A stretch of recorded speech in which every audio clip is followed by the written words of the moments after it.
I'm Taylor Marr. Journey with me into the majestic rainforests of Vancouver Island. We'll explore the skills and teachings that shaped our evolution, made us strong, healthy, and self-sufficient. We'll learn from local experts and bring along guests intent on discovering these ancient and empowering skill sets. In today's episode, I'll be joined by my good friends Jesse Roper and Peter McDonald, two very talented musicians who will be challenged with the task of creating a friction fire before night sets in. I'll show them what they need to know to gather the proper materials, carve a bow drill kit, and see if they can turn an ember into flames. One thing I'm looking for when walking through any environment, whether it's familiar or foreign, is how can I create fire here? Where is the potential for fire concealing itself? Because it's out here. It's just not in the form of a flame yet. Maybe it's in the form of a downed cedar tree or a cottonwood root stump by the river's edge. But with the right knowledge and skills, it can be cut, carved, and used in a way that persuades it out of its hiding and into existence.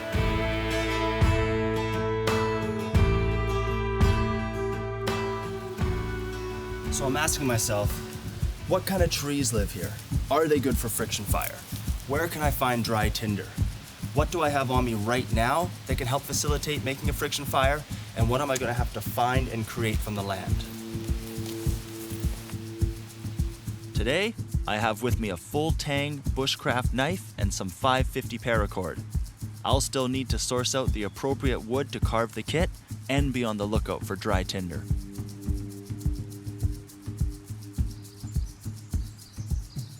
This is Western red cedar, which is a great tree for friction fire. It's a conifer tree, meaning that it bears cones, but unlike the other conifer trees that you'll find it growing with, like hemlock and Douglas fir, which have needles, the foliage on this tree is flattened out and scale-like, which is an adaptation to maximize photosynthesis, because as you can see, it grows in a lot of shaded areas. The bark, you'll typically see this reddish to brown vertical strands that can be peeled off. Some of the larger trees will have ribs that come down like buttresses. It's antifungal, antibacterial, and antimicrobial, and can be used in a lot of medicinal preparations. But today, we're going to use this tree for friction fire.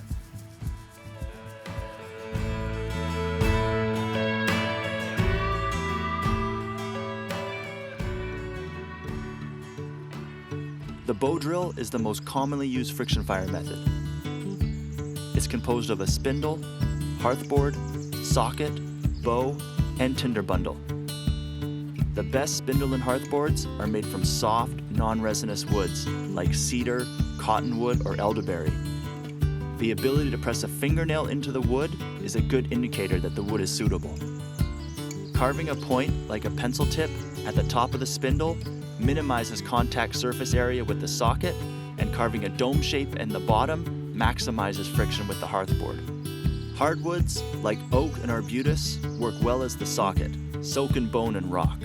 Sockets made from hard material will minimize the friction at the top of the spindle and maximize it down at the softer hearthboard.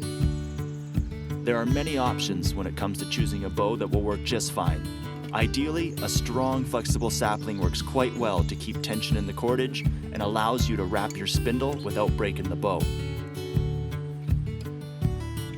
Attached to the bow is 550 paracord. Having cordage already on hand is the quickest option, so make it a habit to keep some on you at all times. Making natural cordage from roots, twisted flexible branches, inner tree bark, plant fibers, or animal tendons and hides will be an added challenge and take more time to create.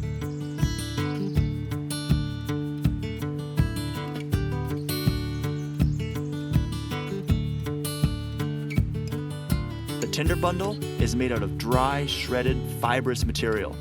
The inner bark of cedar, lichens, dry grasses and leaves, or fluffy seed heads will hold your glowing ember as you blow it into flames.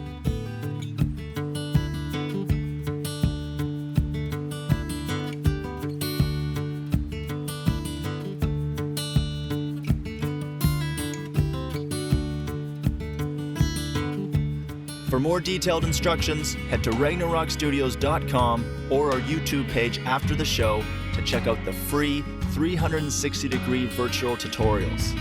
Episodes of Sacred Knowledge will be linked to a companion tutorial that goes more in depth to give you everything you need to know to bring these skills and teachings into your lifestyle. Hey, we're on southern Vancouver Island. I'm with my good friends, Pete McDonald, Pete, and Jesse Roper. Jesse. Today, I'm with my good friends, Peter McDonald, Hi. and Jesse Roper, and we're here to make friction fire. These guys have never made friction fire before. We're gonna take them out into the woods. We're gonna find all the materials that we need. We're gonna come back here. They're gonna carve their own kits and see if they can make a fire.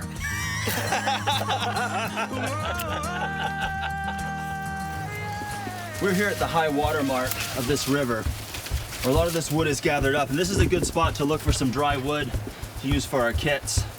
So right about here is some cedar, which would be great for our spindle or our hearthboard.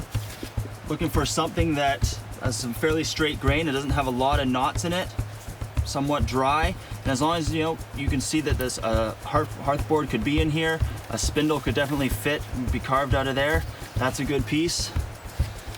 Here's another piece of cedar, another piece of cedar that a spindle could be in. That's some western red cedar.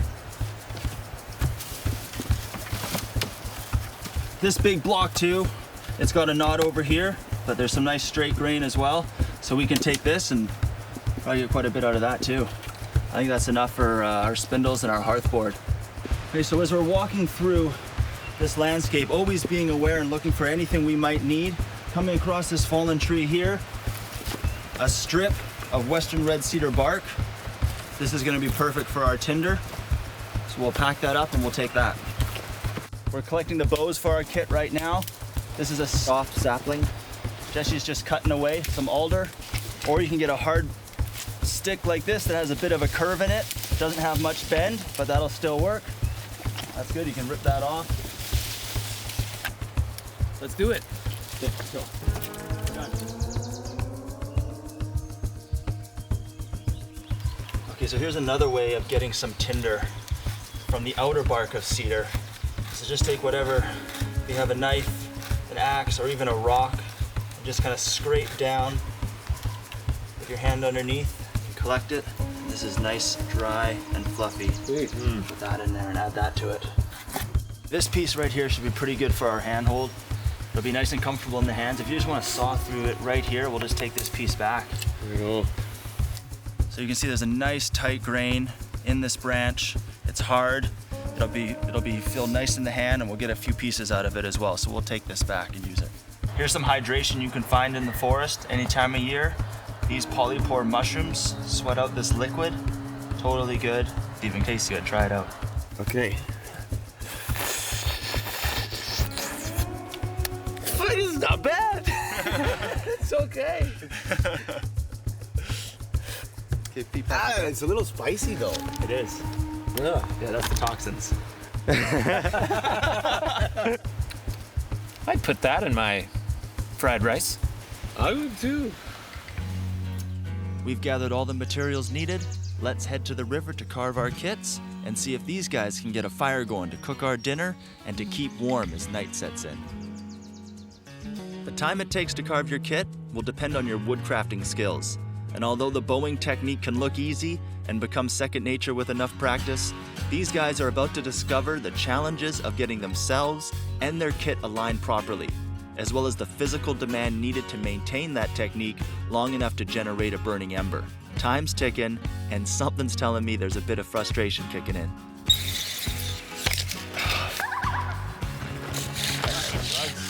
Yeah.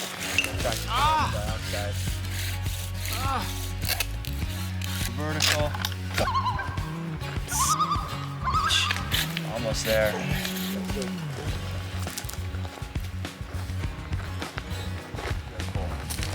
Cool. Yeah, just hold on. There's no rush here. There's a good amount of smoke, and that's a big piece of dust there. So if it's trapped in there, sometimes you give it a little tap, but I don't think it is. So let's just go like that. It's free. Okay. Oh, there it goes. Ever so gently.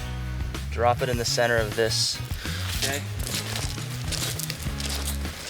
So just kind of fold it over a little bit and hold it at least face height. And when you see it blow and you see it getting bigger, if it's getting bigger, then you can blow a little harder. The bigger the coal, the more smoke, the harder you can blow on it, a little bit harder. It's not going out, is it? Yeah. Oh, it's always getting bigger. Let this go out. This is the one, all that work. So close. Got going now. A little hard. Hard. There, dump it here. Dump it on the fire if it's going good.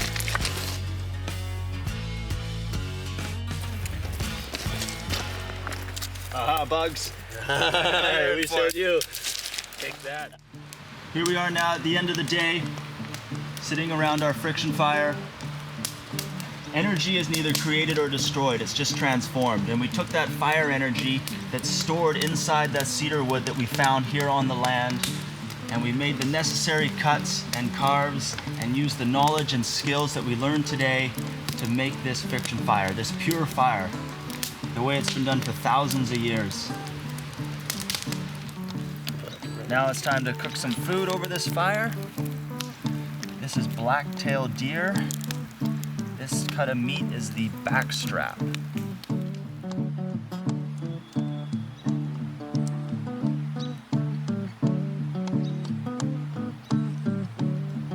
So we've just gone through the whole experience. We're out there with next to nothing. We collected the material off the land.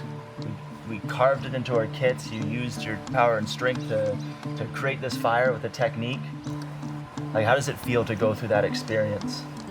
Oh, it's kind of humbling, I think, because I definitely know I couldn't have done it without having been shown. Yeah. And if if it was rainy today, or I didn't have a knife, I'd be in big trouble.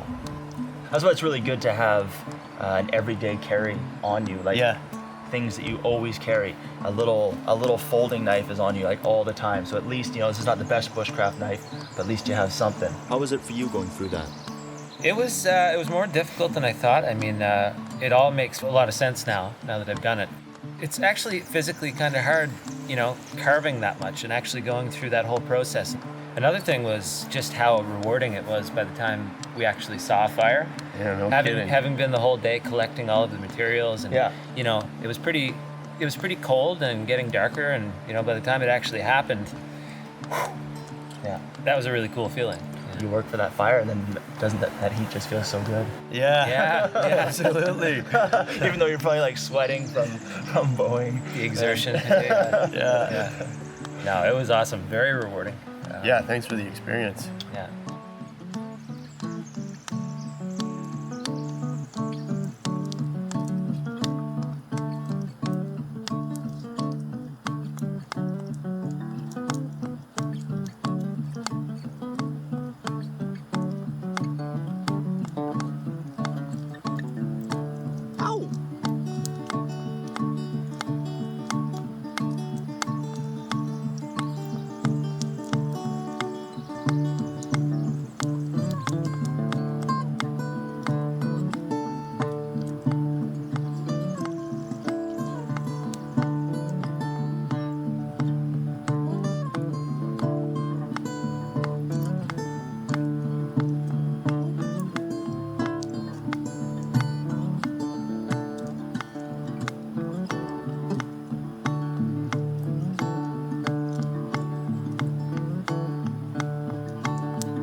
Remember to head to RagnarokStudios.com to watch the 360-degree virtual tutorials for the bow drill friction fire.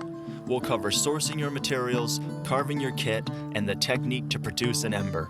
And as always, if you enjoy what we're doing and you want to see more, support us by liking and subscribing to our YouTube and social media pages found through our website. On the next episode, I'll be joined by renowned ethnobotanist Fiona Hammersley Chambers.